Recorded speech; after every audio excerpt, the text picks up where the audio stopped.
నీ భోగిపాచుకు నీ పిల్లలు ఒలివ మొక్కలుగా ఉంటారు అని మనం చూస్తున్నాం. దైవ జనాంగమా, ఈ రోజున క్రైస్తవుని జీవితం, క్రైస్తవుని కుటుంబం, క్రైస్తవులను పిలువబడుతున్న వాళ్ళ జీవితాల్లో అతి ప్రాముఖ్యమైన విషయం ఒకటే, కుటుంబంలో భర్త లోకిట భార్య ఫలించాలి. ప్రతి భర్త ఒక పందిరిగా ఉండాలి, సపోర్ట్ ఇవ్వాలి. భార్య ద్రాక్షవల్లి అంటున్నాడు. ద్రాక్షవల్లి అది తీగలుగా వస్తుంది, దానికి సపోర్ట్ ఏంటి? పందిరి. పందిరి ఎవరు? భర్త, భార్య, ద్రాక్షవల్లి. వినాలి, ద్రాక్షవల్లి అని ఎందుకు నేను సంబోధిస్తున్నానంటే, ఈ రోజున కుటుంబ వ్యవస్థలో చాలా ప్రాముఖ్యమైంది, చాలా ప్రాముఖ్యమైన పాత్ర కలిగింది ఒక స్త్రీ మాత్రమే. ఆ స్త్రీ భర్తకు లోబడుతుంది, ఆ స్త్రీ బిడ్డను పెంచగలుగుతుంది. కుటుంబ వ్యవస్థ చాలా ప్రాముఖ్యమైనది.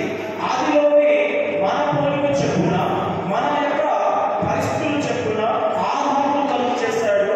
ఆదాముతో పాటు సహకారి ఎవరైనా అవ్వను కలుగు చేశాడు.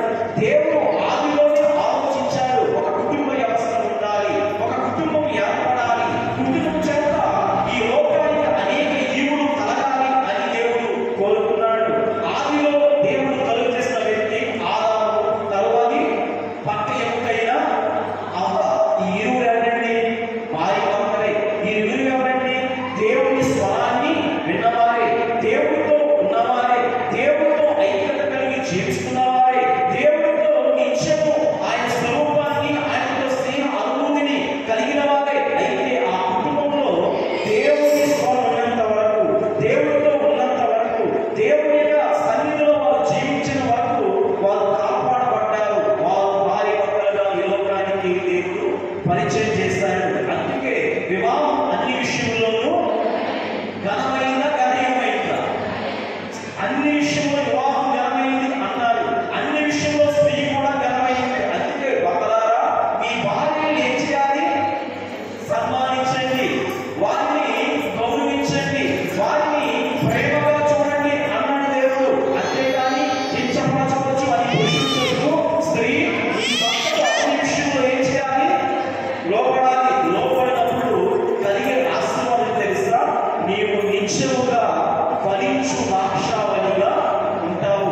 ఫలించే ద్రాక్షావళిలో గుణాలు కొన్ని నిమిషాలు చెప్తాను. ఆ యొక్క ఫలించడం ఎలాగో చూస్తాం.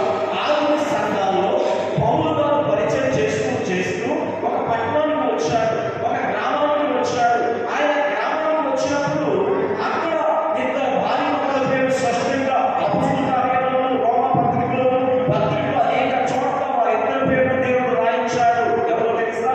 అక్కుల, ప్రిస్కిల్ల. ఎందుకు రాయించాడు అంటే భర్త ఎంత ప్రాముఖ్యం గలవాడు, అక్కుల భార్య ప్రిస్కిల్ల ఎంత దైవ భయం కలిగిందో, ఎంత ఆత్మీయ జీవితాన్ని కలిగిందో, వారి ఇంత సంఘం ఉండేదంట, వారి ఇంత పరిశుద్ధులు వచ్చేవారంట. పౌలు వారి ఇంత ఇంచుమించు చాలా నెలలు వెళ్ళిపోయాడు. అంత దైవికమైన భయం కలిగిన స్త్రీ అక్కుల, ప్రిస్కిల్ల. మరి ఈ రోజున అక్కుల ఎవరో కుటుంబం, ప్రిస్కిల్ల ఎవరో? చాలా మంది దైవికంగా ఎవరో ఉండలేదండి. అక్కులాంటి భర్త ఎటువంటి వాడు తెలుసండి? భార్యని ప్రతి విషయంలో సపోర్ట్ చేసేవాడు, ప్రతి విషయంలోనూ భార్యని గౌరవించేవాడంట అక్కుల. వారి జీవితాల్లో దేవునికి మొదటి స్థానాన్ని ఇచ్చారు, పరిశుద్ధులకు మొదటి స్థానాన్ని ఇచ్చారు, సంఘానికి మొదటి స్థానాన్ని ఇచ్చారు. వారు దైవికమైన ఉద్దేశంలో ఫలించడం, బహుగా ఫలించడం. ఈ యొక్క ప్రిస్కిల్ల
ఒలివ మొక్కలు అంటున్నాడు దేవుడు.